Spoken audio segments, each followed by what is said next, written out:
Господине министер, како оценувате безбедносната ситуација во Македонија визави последните апсења на групата исламисти од Исламска држава што беа донесени во Македонија и посебно во пресред на референдумот закажан за 30 Република Македонија се наоѓа на многу важна стратешка позиција и предизвиците од безбедносен аспект навистина се големи. И тоа не се само пред Република Македонија и пред регионот. Меѓутоа, сакам да информирам јавност. Македонија има стабилна безбедносна позиција која што не може да биде загрозена, институции кои што функционираат и внатрешното работење на Министерство за внатрешни работи, на другите институции кои што се задолжени за безбедноста, меѓутоа и соработката која што имаме на регионално ниво и пошироко допринесува да таа состојба одржиме стабилна, да има безбедност за граѓаните, да има мир и да може Република Македонија се развива во просперитет.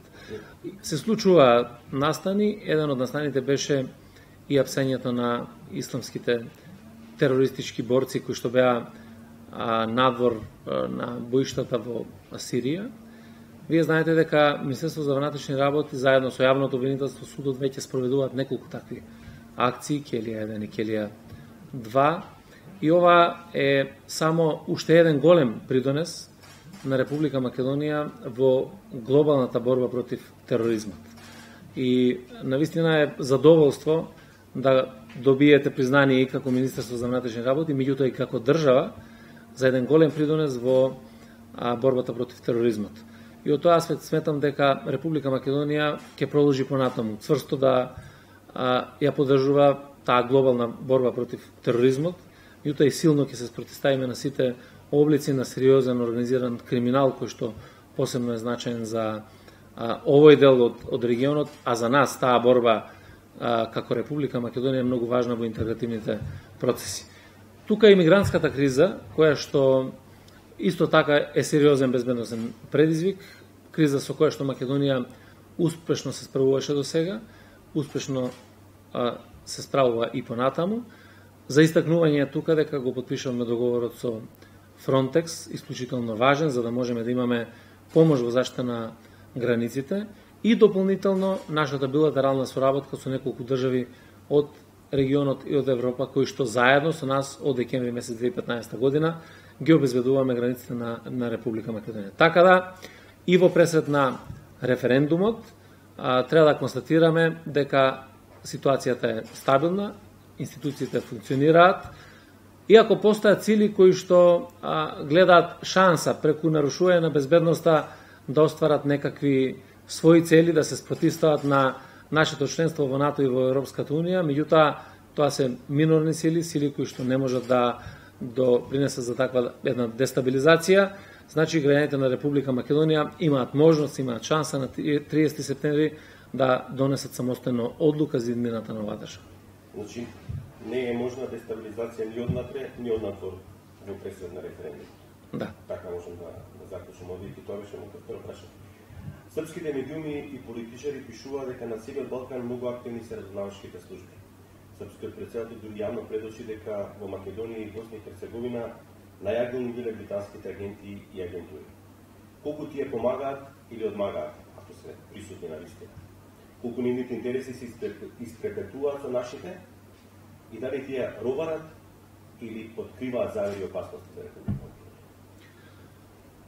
Ја реков дека таа геостратешка положба која што има Република Македонија од една страна е добра за да се наоѓате на центарот на вниманието, би рекол, и на Балканскиот полуостров и пошироко во Европа. Меѓутоа тоа носи со одредени ризици и предизвици и исклучително важно за одржување на безбедност, за превенирање на многу состојби кои што се случувале во Република Македонија и во опкружувањето, за многу тенденции кои што биле негативни по безбедноста во Република Македонија, пред се должи на добро функционирање, на размена на податоци, на размена на искуства со пријателските служби со кои што се работува Република Македонија. Ние мора да признаеме дека во изминатата година се обновија тие врски кои што беа застанати во минатото и верувајте дека Република Македонија има многу пријатели кои што помагаат пред се да ја одржиме стабилноста во државата, да се гарантира безбедноста, целовитоста на Република Македонија. Ја не сум тип кој што постојано бара виновници кои што роварат низ нашата држава. Тоа беше одлика за минатото време, одлика за минатата власт која што кажуваше дека постојано некои странски служби роварат во Република Македонија. Напротив, сметам дека доброто функционирање на македонските служби, доброто функционирање на македонската полиција во партнерство со сите други служби кои што несебично помагаат да се справиме со сите овие глобални ризици и предизвици е нешто плюс за Република Македонија, а со тоа помагаме и во одржување на стабилноста на целиот овој регион и пошироко. Министре, конкретно, постои ли директно руско мешање во внатрешните работи во Македонија? Грците го открија рускиот тајкун Савидис. Американците ни ги открија велешките мајстори за лажни вести. Русите јавно преку амбасадата во САД ни порачаа дека не е грешка што сакаме во НАТО. И дека дури ни се испрати и отворена закана дека ќе сме биле нивна легитимна цел. Колкава е реалната опасност од руско мешање и ако го има, колкава е тоа? Па видите, сосема јасно сите овие позиции кои што се во прашањето поставени се сосема јасни, отворени, ние ги знаеме. Ако разговараме за тоа дали ставот на Русија е дека Македонија не треба да биде членка на НАТО, да, тоа е нивен став. Меѓутоа, наш јасен став, национален, витален интерес е Македонија да стане членка на НАТО и на Европската Унија. Дали се случуваат одредени групирања на политички структури, на поединци и така натаму, кои што сака да се спротивстават на интеграцијата на Република Македонија во НАТО и во Европската Унија. Да, има такви структури. Има такви поединци во Република Македонија кои што сметаат дека заради задоволување на некакви своји лични интереси би го искористиле моментот за да се спротивстават на членството во Европската Унија и НАТО, а на таа сметка да добијат на некакво свое конто на политичка популарност. Меѓутоа, нема сили кои што идеолошки се врзани и преку идеологија сака да се спротивстават заради тоа што не можат, немаат алтернатива на процесите кои што ни се случуваат во Република Македонија. Така да сметам дека Македонија е доволно цврста во своите намери да ја реализира својата цел да биде член на НАТО и на Европската Унија.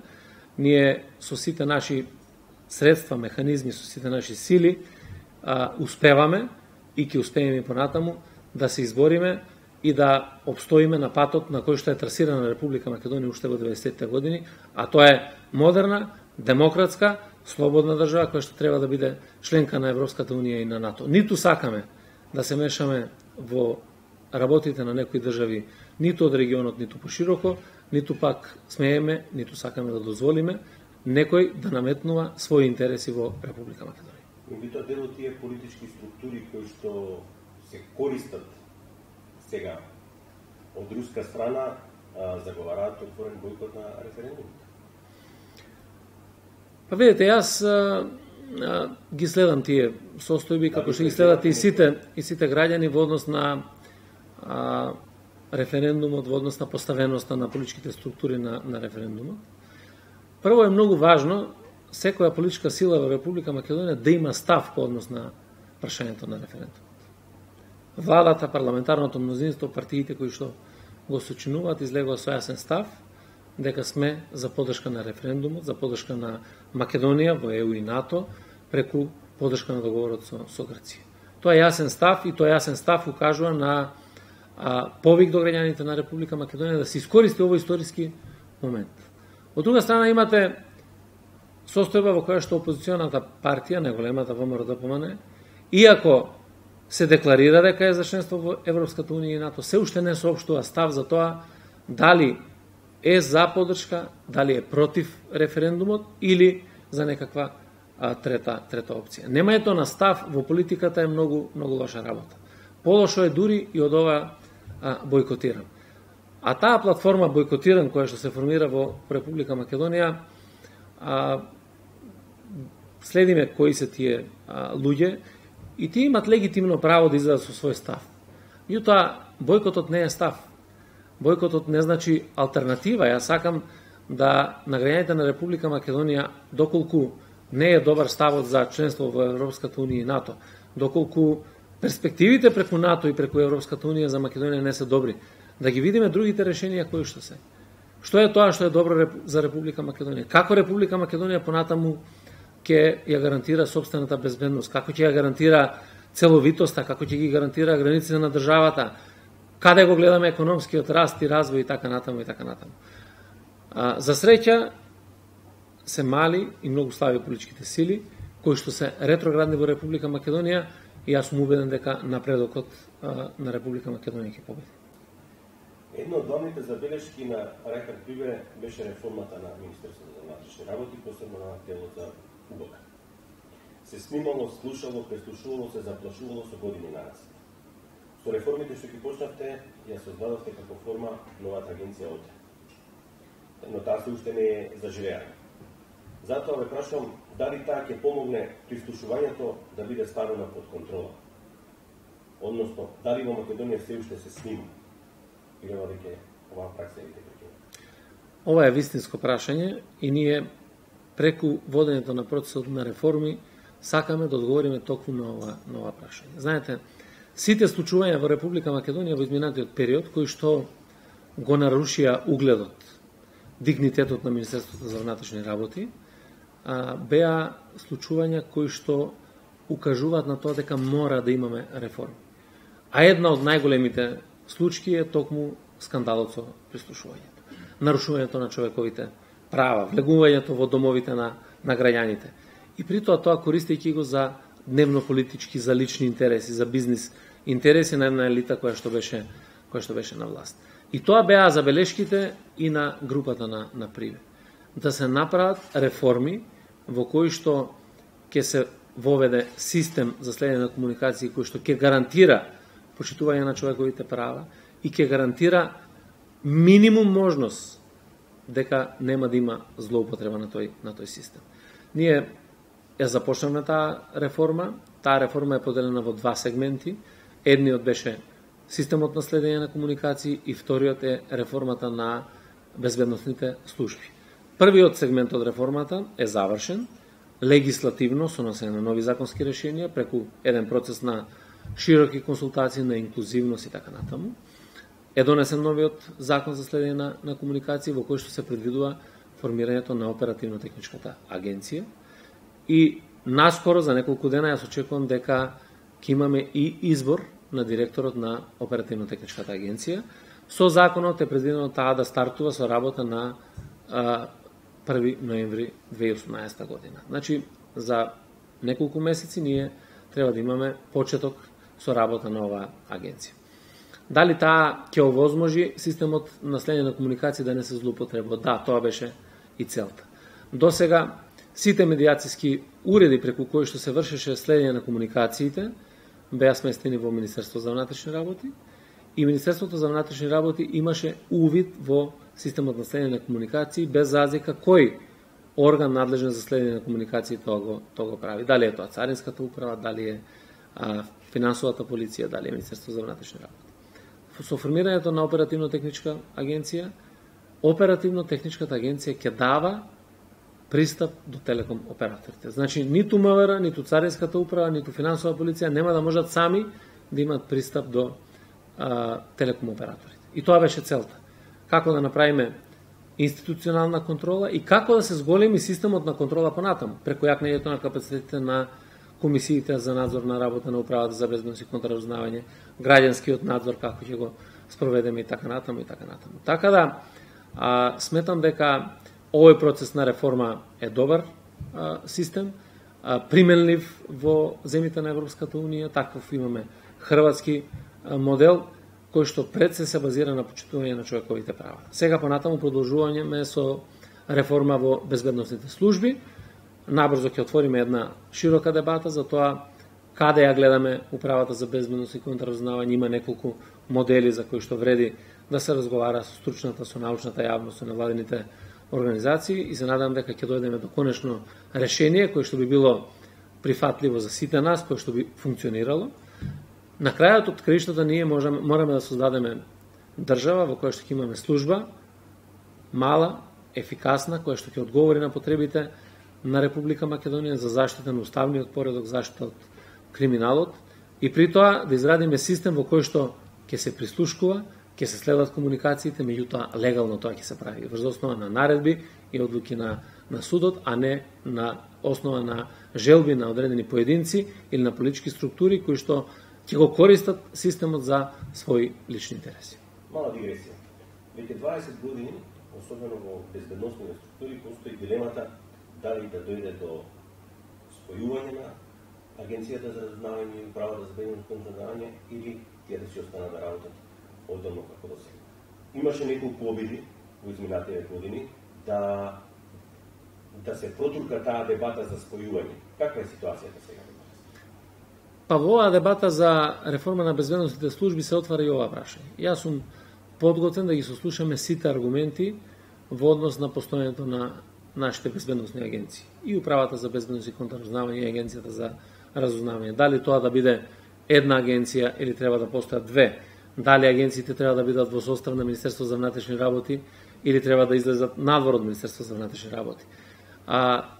Јас не би сакал да правиме реформи кои што би значеле само некаква шминка, корекција во македонското општество. Нас ни требаат темелни реформи, јас како министер сум подготвен да правиме навистина темелни реформи. Не би сакал да преюдицирам, иако имам свој став во однос на ова, бидејќи ако мојот став го кажам пред започнување на сите овие дебати, нема се свати правилно, или зошто би била таа дебата во јавност ако некој има собствен став. Јас сакам ставот заеднички да го изградиме врз основа на аргументи кои што ќе бидат понудени на ваквите дебати, на крајот да останеме на тие принципи за ефикасна, мала служба која што може да ја штити Република Македонија, незиното уставно уредување и да ја штити од криминал и корупција. Сега едно прашање кој што е така цело време лебди во јавноста. Дали можете да кажете кој освен државните институции има опрема за слушање? Особено што од предметите на СОЈ гледаме дека опремата не била уништувана според процедура. Има ли можност опремата за слушање да е на локација надвор од институциите и да се наоѓа кај други заинтересирани страни? Партии, бизнис корпорации, поединци, како што има обвинување на социјалните медии. Видете, треба да биде сосема јасно дека целиот скандал со прислушување во Република Македонија е креиран и изведен во Министерството за внатрешни работи. За тоа постојат докази, за тоа се водат судски спорови кои што ќе докажат до крај врз основа на сите аргументи кои што беа дека тоа е правено во Управата за безбедност и контраразузнавање или во така познатата пета управа. Прислушување од таков обем како што беше во Република Македонија со таков офат на луѓе, вие знаете дека беа предадени околу 1.100.000 разговори. Не знам уште 100.000 пораки кои што биле во комуникацијата и така натаму, укажува на еден сериозен, комплексен систем и тој систем го има само државата. И таков систем не може да се креира и не може да има никој друг надвор од Министерство за внатрешни работи. Дали сега и во медиумите, и на социјалните мрежи посебно, знаете, секој експерт за секоја област и секој знае се во Република Македонија и секој пушта информации до јавноста, меѓутоа едно е јасно. Ние мораме институциите да ги стегнеме, институциите да ги реформираме, да создадеме вистински законски рамки во кои што нема да има импровизација, законски рамки кои што ќе пропишуваат се и нема да биде оставено на слободна волја на ниту еден носител на функција или на позиција и на крајот од кришата. Ако сакаме да имаме успешен систем кој што ќе ја штити Република Македонија и нема да ја злоупотребува, а со тоа и незините граѓани, мора да направиме реформа на умот. Тоа е најважна работа. И најважната реформа е како да направиме реформа на умот и како сите ние да се реформираме. Господин министр, дали мора да ја заврши конечно истрагата за 27 април? Дали е тоа се што открите за актерите по настаните? Каде се инспиралите? Зошто нема други апсења кога има снимки докази? Значи, таа истрага за 27 април не е завршена. Таа е завршена, истрагата ја води јавното обвинителство за гонење на организиран криминал и корупција. Министерството за внатрешни работи според Закон за кривична постапка работи по инструкции на обвинителството. Зошто го кажувам? Знам дека може би е познато, меѓутоа за најголемиот дел на македонската јавност оваа состојба законска е непозната и сите очекуваат дека Министерството за внатрешни работи и апси, и осудува, и затвора и така натаму, што не е така, туку тоа се прави врз основа на наредби на обвинител и врз основа на одлуки на надлежниот суд. Така да, еден дел од работите, односно обвинението кое што е покренато за 27 април, веќе влегува во судска постапка, меѓутоа тоа не значи дека не се спроведуваат и други истражни действија кои што ќе дојдат и до инспираторите, можеби, на овие настани, кои што ќе дојдат и до други лица. Ние, сакам да знаете, и вие, и македонската јавност, дека перманентно, секојдневно работиме на детекција на лица кои што беа внатре во Собранието на Република Македонија, утврдување на нивниот идентитет, нивната поврзаност. Тие ги предаваме како информации во јавното обвинителство и врз основа на наредбите во јавното обвинителство ќе се постапува понатаму. Во една прилика спомнавте дека во МВР има лоша структура на кадри, но дека во него сепак важи се применува принципот на хиерархија и субординација. Дали во Министерството има активно судир на стари и нови кадри? Дали има обструкции на вашите акции? Дали има заштитени мечки? Викаат има луѓе што за огромни плати седат по канцеларии, ништо не работат и само прават спекули. Значи, Министерство за внатрешни работи е една од институциите кои што, кога ја превземам, реков кои 3 приоритети се важни за да успешно функционира како министерство, меѓутоа и да може Република Македонија да се подпре како на столб на безбедност. Тоа е прво да имаме целосна департизација на институцијата, понатаму да имаме професионализација и да имаме декриминализација. Кога зборувам за овие 3 принципи, јас укажувам де факто дека во МВР постојат луѓе кои што ниту се професионални, кои што осем партиска книжка не знаат ништо друго и луѓе кои што се вплетани дури во криминални активности. Дали се превземени мерки против ваквите луѓе во измината година дена? Да, се превземени многу мерки. И во однос на водење на дисциплински постапки, меѓутоа и во однос на кривични постапки. Ние имаме за неколку кратно зголемување на предмети преку одделот за внатрешна контрола. Поднесување на многу кривични пријави против вработени, односно луѓе кои што се дел од Министерство за внатрешни работи. Вие бевте сведоци пред некое време, можеби пред месец дена, на апсење на неколку инспектори кои што беа вклучени во криминални активности. Имавме апсење на инспектор во Штип за подкуп. Имавме апсење на инспектор во Скопје, кој што беше дел една мрежа која што се занимава со продажба на дрога. И ние со несмален интензитет ќе продолжиме понатаму. Важно е да им се даде шанса на огромниот број на професионалци кои што се во рамките на Министерство за внатрешни работи, кои што биле во минатото маргинализирани, кои што наместо да биде искористен нивниот капацитет и знаење и искуство, доктори на науки, магистри од областа на безбедноста, тие беа расфрлани по станици низ градот Скопје, низ Република Македонија, а за сметка на тоа имаше луѓе кои што се на позиции со сомнителни дипломи, со сомнителни образование. И во тој дел преземавме активности. 20 припадници на МВР откривме со фалсификувани дипломи кои што се процесирани понатаму. Затоа е потребен во тој систем на реформи на полицијата, кој што се прави врз база на стратегијата за реформи на полицијата, која што усвоивме во јануари месец 2016 година, да се направи еден систем на едно прочистување во рамките на Министерство за внатрешни работи.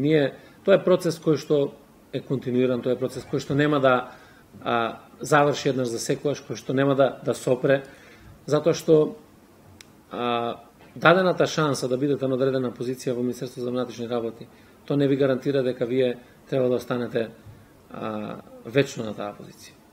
Единствено резултатите, остварувањето на интересите на граѓаните, можат да кажат за тоа каде и кој на кое место ќе биде во Министерство за внатрешни работи. Јас сум среќен што имаме огромен напредок во работењето во Министерството, што имаме огромен напредок во враќање на довербата на граѓаните во македонската полиција, што многу професионалци се вклучија активно да помогнат во работењето и тие принципи за кои што говорев на почетокот ќе бидат принципи на работење, пред се одговорноста и честноста и понатаму во македонската полиција, се со цел да ја јакнеме понатаму довербата на граѓаните, а и да допринесеме заеднички за безбедност. Апропо прашањето на одговорноста, минатата недела на ваше барање беше сменен директорот за јавна безбедност. Човекот направи грешка и одговараше за неа. Но има обвинување дека премногу лесно се откажавте од него, односно дека Велковски е жртва на надпартиски пресметки во СДСМ. Особено што меѓу многу други кадри од оваа партија изминатиот период направија грешки или прекршоци, а не беа санкционирани. Вете ви кажам, овде апсолутно не стана никаква збор за внатре-партиски или било какви други пресметки.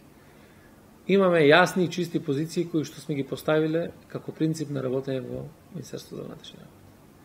Господинот Велковски беше мој прв соработник и тој ќе биде повторно дел од Министерството за внатрешни работи и целото негово искуство ќе биде ставено во функција и во интерес на Република Македонија.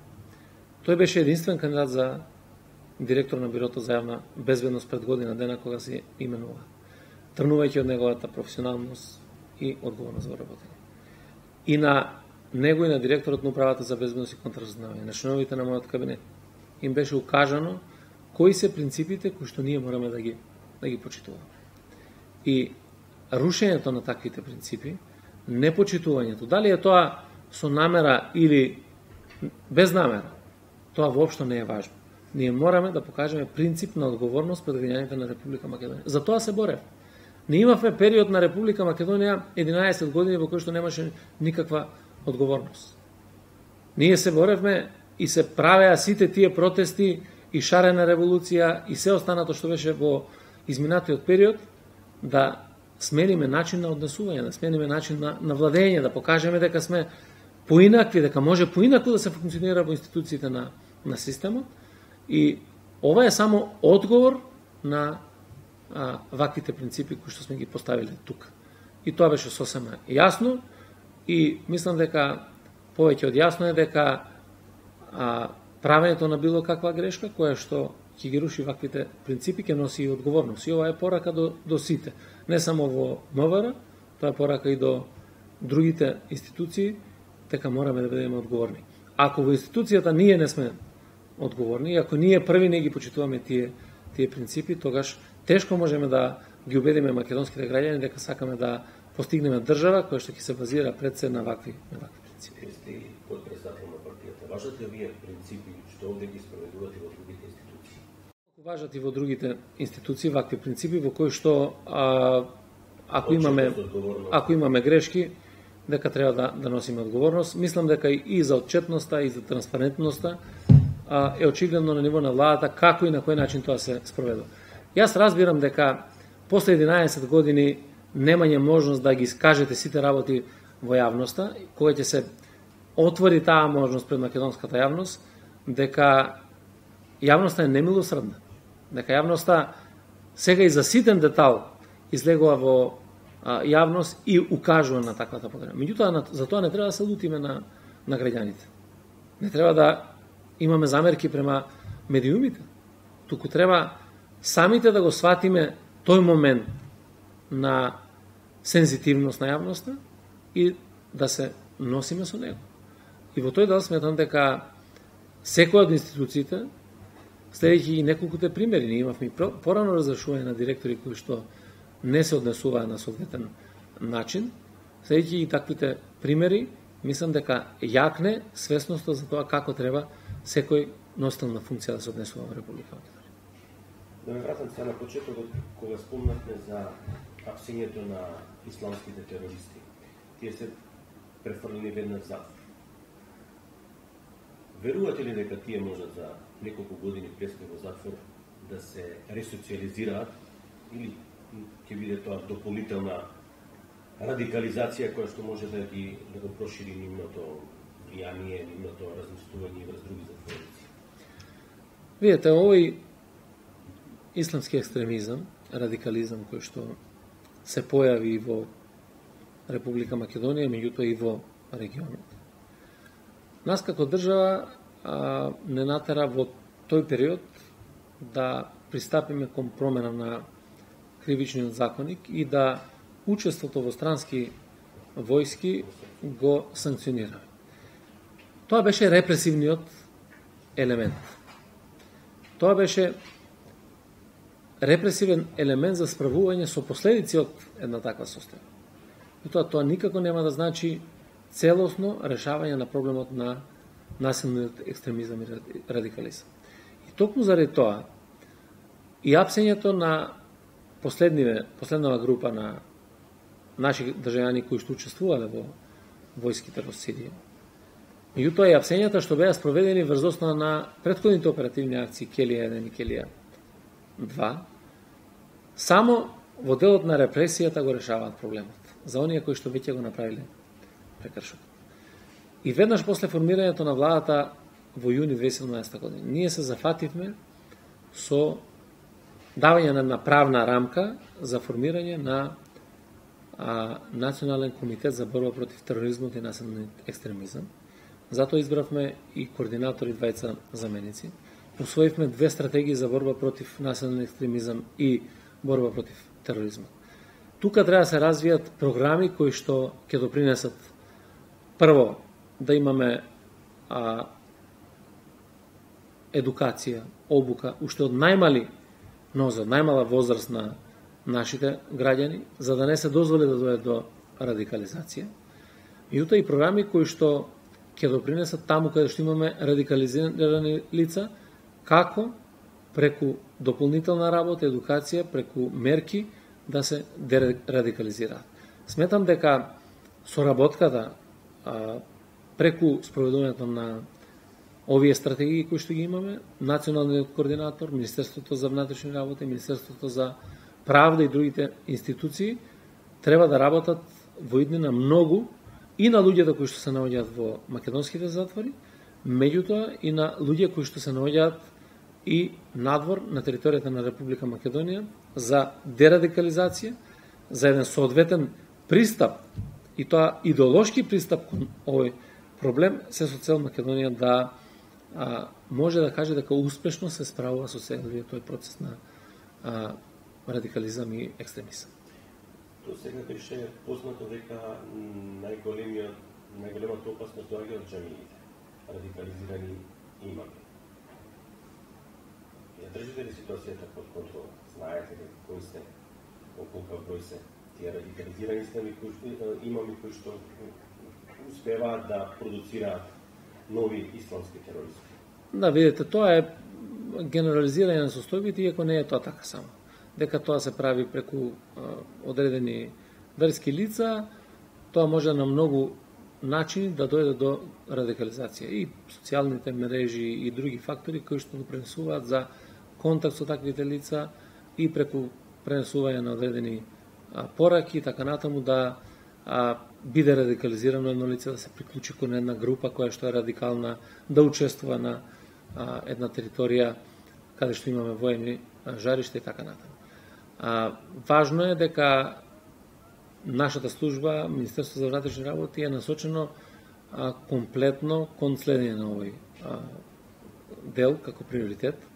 Имаме одлична соработка со партнерски служби, имаме навремена информација на податоци на информации и размени и така натаму. И сметам дека од овој аспект работата е под контрола, состојбата, дури и радикализацијата на граѓаните на Република Македонија, меѓутоа и во регионот, бележи тенденција на намалување и вложувањата премногу во овој дел, човечки капацитети и секакви други, ќе допринесе да навистина имаме успех во справување со состојбите. И за на крај едно прашање за вработените во Министерство за внатрешни работи, односно посебно за нивниот материјален статус. Синдикатот во неколку наврати се жали дека недоволно земаат пари за дежурства, за прековремена работа, се жалат на опремата. Пред некој ден имаше пресконференција во која што 10 години не е купена ни шапка, ни униформа. Што планирате во тој дел да преземете за да се подкрепи материјалниот статус на работниците? Еден од врвните приоритети за мене како министер и за ова раководство на МВР беше како да ја стабилизираме финансиската состојба во Министерството за внатрешни работи и како да започнеме веќе со опремување на македонската полиција. Ако немате опремени полицајци, ако немате мотивирани полицајци, вие не може да имате безбедна држава. И тоа е мото под кое што работи Министерството во изминатиот период. Заради тоа што сметаме дека само опремена полиција може да има и безбедни граѓани. Веќе после формирањето на владата во јуни месец 2017 година, веднаш пристапивме кон набавка на опрема која што беше потребна за полицајците. И на униформи, и на други материјално-технички средства. Јас кажував неколку пати, ние го затекнавме Министерството со 30 милиони евра доспеан долг. Затекнавме долг за плати, затекнавме една состојба која што ни малку не беше добра од финансиски аспект, меѓутоа и од материјално-технички. Немаше униформи купено 10 години, немаше купено чизми, немаше купено друга опрема која што беше потребна. Македонија имаше само 7 етиломери или дрегир за алкотестирање во цела држава. Ние имавме само 10 радари за мерење на брзината на возилата. Тоа укажува колку систематски е рушен овој систем. И на крајот, ако имате предвид дека само 1/3 од потребниот број на полицајци го имате во Скопје, тоа уште повеќе укажува дека рушењето на систем оди во таа мера, не само преку материјално-техничките средства, туку и преку човечките ресурси. Затоа сега отворивме генерално постапки за набавки, еден добар дел од опремата е пристигнат, веќе се користи, еден добар дел од униформа очекуваме да пристигне сега. Се договоривме со синдикатот, разговаравме и во делот на покачувањето на платите. Веќе од декември месец 2018 година македонските полицајци, полициските службеници кои што биле запоставувани во сите овие изминати години, зборам баш за полицајците, оние кои што се на терен, ќе имаме покачување и на нивната плата. За наредната година разговараме и во рамките на буџетот да обезбедиме финансиски средства за зголемување на платата на сите вработени во Министерството за внатрешни работи за 5%, на тој начин да се подобри статусот и мотивацијата на македонските полицајци. Инаку има прашања, меѓутоа тие прашања мислам дека треба да ги упатат или треба да ги упатат на некои други. Јас навистина и јас прашувам секојдневно зошто македонската полиција нема 10 години униформа или зошто такви набавки не се прави. Или зошто за изминатите 10-11 години не се подобрувани услови за работа во полициските станици. Ако ние за 6 месеци минатата година реконструиравме 6 полициски станици и набавивме нова опрема, мебел за 3 нови полициски станици, и тоа од буџет кој што беше креиран пред нас, не ние да го креираме, ова година определивме уште 1 милион евра за реконструкција на полициски станици и веќе е започнато со реконструкција. Многу скоро ќе имаме можност да и пред вас, пред медиумите, пред македонските граѓани покажеме каде и во кои станици е направена реконструкција и подобрени се условите за работа. Укажува само на посветеноста на ова раководство на МВР да направиме се, да ги подобриме условите за работа, да ги мотивираме македонските полицајци и со тоа да ја зголемиме безбедност. Важно е многу во целиот овој процес, покрај набавки, покрај подобрување на услови за работа, да ја обновиме и врската помеѓу граѓаните и помеѓу македонската полиција. Таа недоверба која што имаше во институциите ги прекина контактите, ги прекина врските. Македонските граѓани беа демотивирани да дадат информации на полиција, демотивирани да пријават случаи на корупција и на криминал, заради тоа што имаше секогаш некој кој што ќе ги заштити криминалците визави граѓаните на Република Македонија. И тука работиме премногу да ја обновиме таа врска и сите заедно да допринесеме нашата Република Македонија да биде побесна. Ќе се врати ли позорникарот? Да, позорникарот е вратен веќе во неколку сектори во Република Македонија, во секторот за внатрешни работи во Куманово, во Битола, во Штип и така натаму, во Тетово. За Скопје, зависно од бројот на зголемувањето на полициските службеници, така ќе враќаме и позарната служба. Реков дека тука сме со најмал број на полицајци во секторот за внатрешни работи во Охрид. Меѓутоа, Тоа е процес кој што трае, како ќе се зголемува бројот на полицајци, ќе се зголемуваат и позорните реони. Вие и сами сте сведоци дека видливоста на полициските службеници на скопските улици допринесе и за подобра атмосфера, подобар сообраќај и така натаму. Тоа е многу важно ако сакаме да имаме изголемена безбедност. Благодарам.